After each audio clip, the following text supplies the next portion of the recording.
This video is going to talk about Winsteps table 3.2, which is really the gold, in my opinion, of what Roche models and IRT models give us, is we actually get to look at our scale. We get to see, is the scale itself good? And if it's not, how do we fix it? So just because we think that we need a 10-point agreement scale, you don't. Does it actually work? Is what we're looking at. So what we're talking about is a category, and we talk about categories and steps and scales, and we kind of use these words interchangeably. But the ordered category are the things that we have put together. So whether that is correct and incorrect, two categories, whether that's a 4-point Likert scale, whether it's a 5-point Likert scale with a neutral in the middle, a frequency scale, all kinds of different things, but that's what we're talking about here. And see, the ordered part is implying that the higher category implies more of the latent trait that we're examining. So more agreement, more frequency, more endorsement, more correctness, more ability. That's what we're looking at. And you got to be careful, especially if it's not your data, to look at, did they order them as higher means more, or did they order them the reverse so that lower numbers mean more? So you do have to watch that. And what we're doing is we order these qualitatively, and then we're checking them mathematically. And so they should match. If we think that qualitatively this is the order, which is fairly easy with agreement, strongly agree should be more than agree, which should be more than disagree, which should be more than strongly disagree. But that's not always the case, is what we find out mathematically. And so as the amount of the trait that increases, each point on the rating scale should become the most probable response. So as we go through each category, the probability of response should match that. So we have this assumed and actual. A lot of times we assume that we have 7 categories and they're all perfectly ordered with equal intervals in between. We know that's not true, so what we're doing is we're actually figuring out the math behind it and how are they grouping? How much distance is between each of these actual categories? So in the bottom one, we can see that 3 and 4 pretty much are right on top of each other. Then there's a large gap to get to 5, and then 6 and 7 are right on top of each other. We see this pretty frequently, actually. So a category step is the transition from one category to the next. And we call these thresholds. They're also called step structure and step thresholds. Welcome to stats. So these thresholds, specifically the Thurston threshold, is what we're going to be looking at. It's the point where one category transitions into the next. So it's a point where there is an equal probability that the person would answer a 2 and a 3. It's where the 2 and the 3 cross. It's that step point in between them. So if we have a rating scale of 1 to 4, that means that we would have 3 cut points. We would have 3 steps, in which case in between 1 and 2, where 1 and 2 meet, that would be a cut point. Where 2 and 3 meet is a cut point, and where 3 and 4 meet is a cut point. Those are our thresholds. And what the math does is it says, okay, if you cross this, it's a 1. If you don't, it's a 0. And that's how they figure out all of the probabilities. But what you need to know is that the probability of a response from any category depends on the location of everything. So it's not just, you can't look at them separately. You have to look at the whole together. Here's an example. So we have 5 ordered categories, and they are nicely ordered. We got nice advancing hills. This one's a little low, but pretty good all the way through. And that gives us 4 thresholds. So where 0 and 1 meet, that's a threshold. Right here is a threshold. Right here is a threshold, and right here is a threshold. So if we look at this guy right here in between 3 and 4, the person whose ability, so this is abilities down here on the trait. So this is more endorsement, less endorsement of something if we're looking at agreement scales, more frequent, less frequent people, whatever our ability scale is. And right here, the person with this amount of ability, so they're on the high side, has an equal chance of answering a 3 and a 4. 50-50 shot that they're going to answer a 3 and 4. If a person is down here with this ability, we expect the probability of every response to be a 4. People with lower abilities down here at -3, we expect the probability to be 80% of the time to be answering a 0, 20% of the time they could be answering a 1. So they're going to be answering 1s and 0s right here at a -3. So that's called a probability plot or a category probability curve. And these curves are literally showing the probability of people answering within these categories. So we want them to look like a nice, perfect range of hills. We want categories to emerge and peak and then go back. If they don't peak or they disordered, categories that don't peak, so you don't have a hill the right way. So this hill maybe didn't emerge, maybe it's way down here. That's showing that it's either not used, it could be disordered, and I'll show you some examples of that.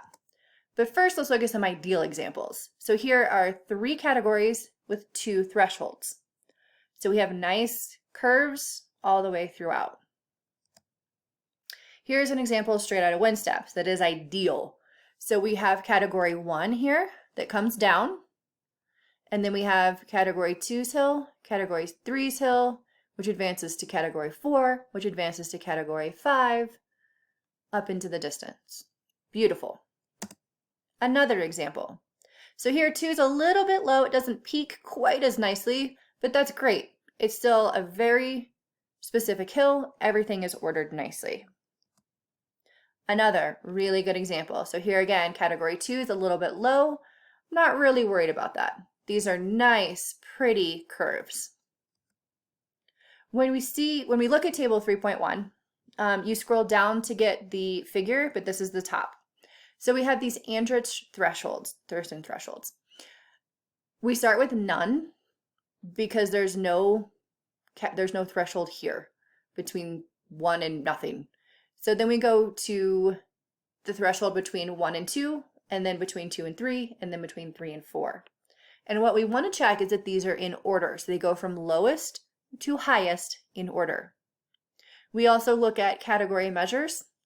You can report pretty much either one of these, but we do tend to report the Andrich threshold over the category measure, but sometimes you'll see both. We also have our fit statistics, but we'll come back to. Okay, so let's take a look and break this down a little bit. So we have 4 categories, so 1, 2, 3, and 4. If we look at just category 2, and this is too low, you don't get to see it. So let's look at this one instead. So category 2 right here, the mean is right about a -3. If we use this as a normal probability plot, then we know roughly between, a couple standard deviations from roughly the mean would be 95% of the time. So we're talking about -1 to -5. So people with this ability at -3 have a high chance that they're going to be answering with this second category. But if we look at this third category, I'm going to go pretty much straight down, and we'll just call it half of a standard deviation. So they're at 0.5 between 0 and 1 on this ability trait. So this person who has this ability between 0 and 1 has a high probability that they're going to be answering response category 3. In fact, if we go, the same kind of standard, we're looking at like 2.5 to -2.5. We have a high probability. But what we see right here at 2.5 is this overlap. So a person who has the ability of 2.5 has an equal chance that they're going to be answering category 2 and category 3. So we can kind of come down here. At person ability 0, we have a roughly, we'll call it 75% chance, right here, 75% chance at 0 that they're going to be answering category 3. And right here, if we go up to the red and then over, there is still, I don't know, we'll call it roughly 25% chance of them answering category 2. So just because you're in this ability trait doesn't mean all of your answers are 3. Sometimes you could answer 2, but the chances of you answering higher than that become a little bit lower. So then we add in these and we have different probabilities. So all of this has to do with category order. So a student with lower ability or attitude who would be expected to score a 0 category, so 0, 1, 2, 3, 4, if they score a 0, we predict them to score a 0, they should always have a greater chance of scoring a 1 than a 2. So if they have low ability, they should be answering with the lower scale categories. And they should be ordered to where if your true ability or attitude is that you disagree with this, it should be harder for you to go from strongly disagree to, should be easier for you, to go from strongly disagree to disagree than to jump from strongly disagree all the way to agree.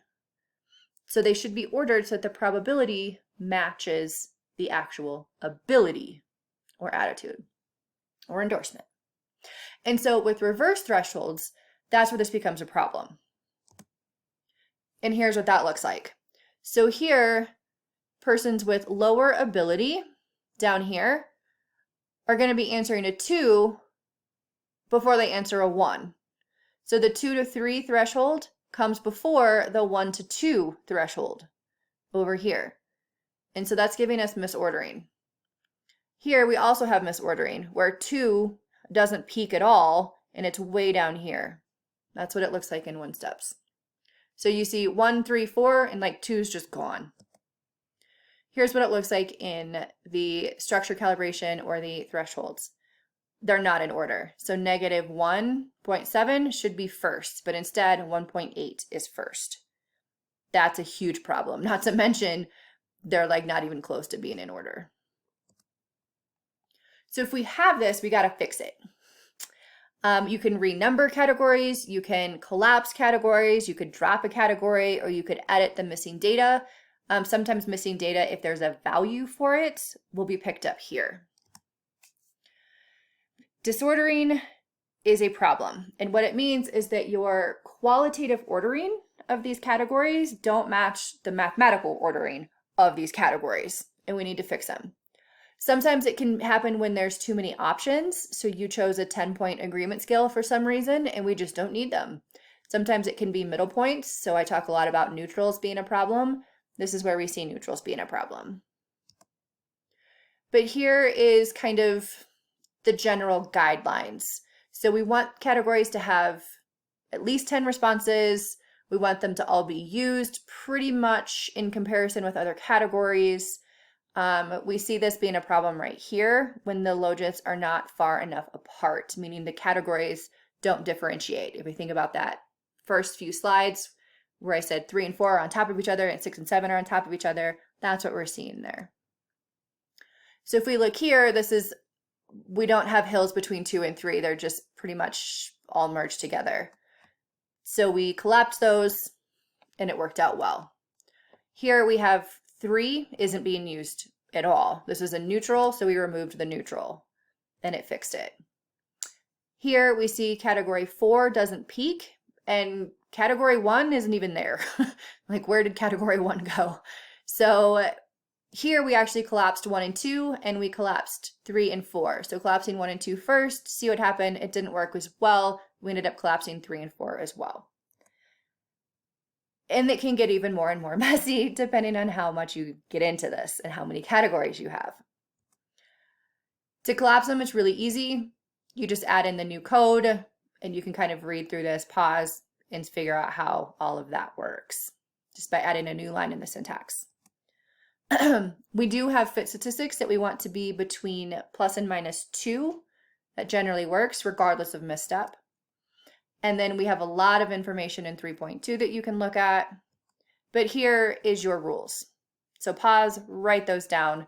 That's going to be kind of your rules for how to judge if the scale is working or not. And of course, lots of references for you.